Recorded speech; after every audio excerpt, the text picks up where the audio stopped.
Prof. Sari. Untuk selanjutnya kami persilahkan Ibu Dr. Hajah Ida Ayu Brahmarati MF. Monggo, Bu Rati.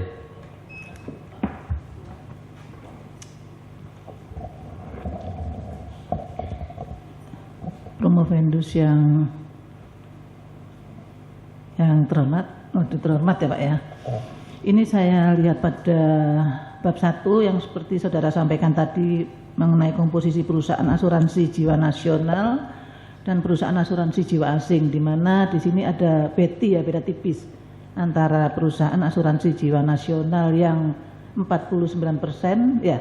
Ya. Dan yang asuransi jiwa asing 51%. Ini kan merupakan persaingan ya. Seperti saudara sampaikan tadi, menandakan tinggi minat perusahaan asuransi asing masuk ke dalam negeri sehingga persoalan rivalitas tidak bisa dihindari. Jadi saya ingin menanyakan pada saudara bagaimana saudara berupaya untuk mempertahankan agar pelanggan lama yang ada di asuransi jiwa nasional ini tidak beralih ke asuransi asing. Jelaskan bagaimana menurut saudara, satu dulu aja. Terima kasih Bu Dr. Hajah Ida Ayu Brahmarati MM atas pertanyaannya. Asuransi jiwa yang kata notabene tadi dilihat dari hasil persentasenya secara nasional itu lebih sedikit dibandingkan dengan asuransi jiwa asing yang persentasenya adalah 49% berbanding 51%.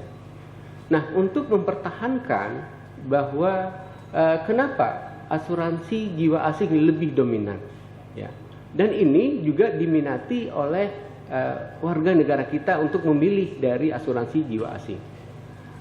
Ini ada image negatif terhadap asuransi jiwa nasional. Kenapa? Image-nya untuk membayar premi itu selalu saja ditagih secara cepat. Namun ketika klaim untuk asuransi jiwa nasional ini selalu lambat.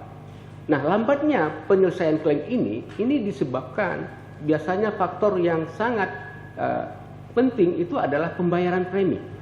Pembayaran premi yang dilakukan oleh petugas asuransi nasional, ya. Sehingga apa? Sehingga itu dinyatakan lapse, artinya gagal, ya. Tetapi beda dengan yang dilakukan oleh perusahaan asing.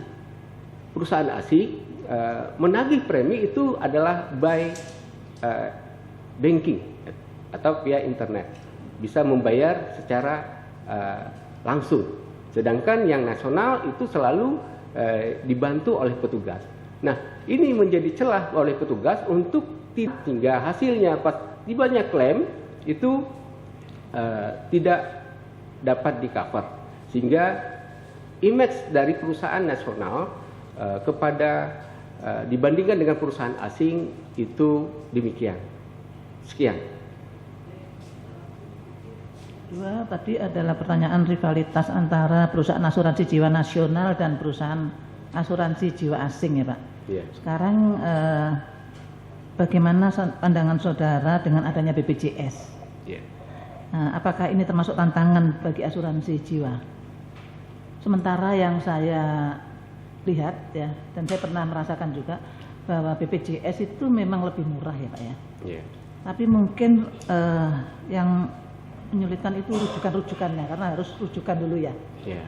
Dari daerah di mana dia tinggal. Yeah. Nah, sekarang bagaimana pandangan saudara?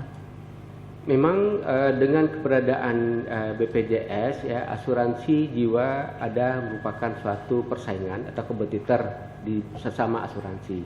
Karena premi dari BPJS itu relatif sangat murah dibanding dengan premi yang ada di perusahaan asuransi jiwa. Nah, benefit yang dijual oleh perusahaan asuransi jiwa itu biasanya adalah benefit beasiswa untuk anak dan juga hari tua, ya, ada memasuki masa pensiun. Nah, sedang BPJS ini mengcover adalah untuk kesehatan saja. Nah, jadi petugas ini harus dapat melakukan secara maksimal untuk meyakinkan bahwa besarnya premi yang dibayar oleh produk asuransi untuk beasiswa dan hari tua itu akan jauh lebih besar sesuai dengan manfaat yang akan dia dapatkan di kemudian hari. Perbandingannya seperti itu.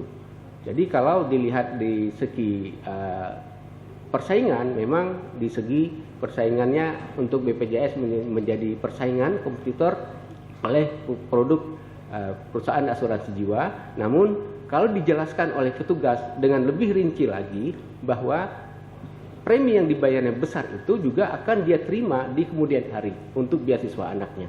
Karena kalau dia memanage untuk anaknya tamatan sampai S2 atau S3, maka preminya juga harus lebih gede.